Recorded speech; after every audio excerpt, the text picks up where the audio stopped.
खासदार झाला ह्यो पाण्यापुरता आला आणि गेला.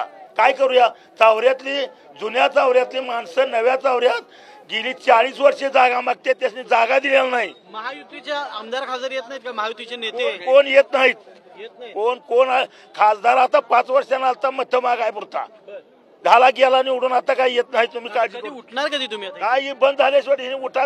बंटी साहेब ते उठा म्हटली तर उठाय नाही, झोपाय. हा आता मला काय काम नाही. कार्यकर्ते आक्रमक झालेले आहेत. कुठल्याही परिस्थितीमध्ये आम्ही टोल देणार नाही.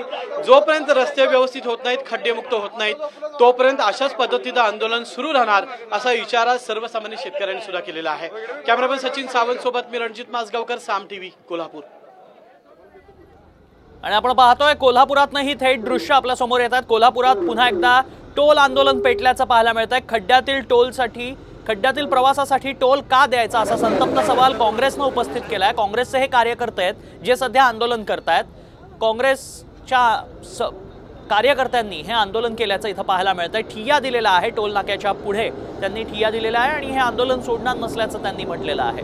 जोपर्यंत टोल घेणं बंद होत नाही तोपर्यंत आंदोलन करत राहणार असल्याचं काँग्रेसच्या कार्यकर्त्यांचं म्हणणं आहे.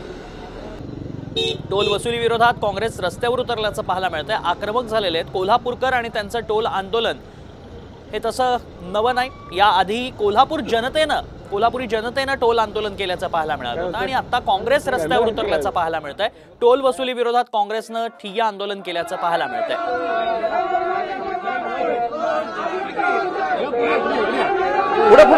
तिकडे मागे जाऊ तुम्ही सर.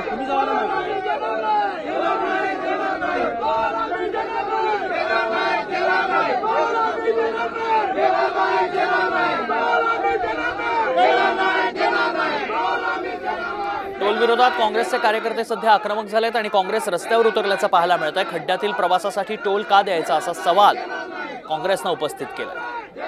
सर्वसामान्य जनतेला टोल भरावा लागतो, मात्र रस्त्यावरती प्रचंड खड्डे पडलेले आहेत. त्याविरोधात हे आंदोलन करण्यात येत आहे. काँग्रेसनं हा सवाल उपस्थित करत थेट रस्त्यावर उतरून आंदोलन केल्याचं पाहायला मिळत आहे. कोल्हापुरात आंदोलन होत आहे.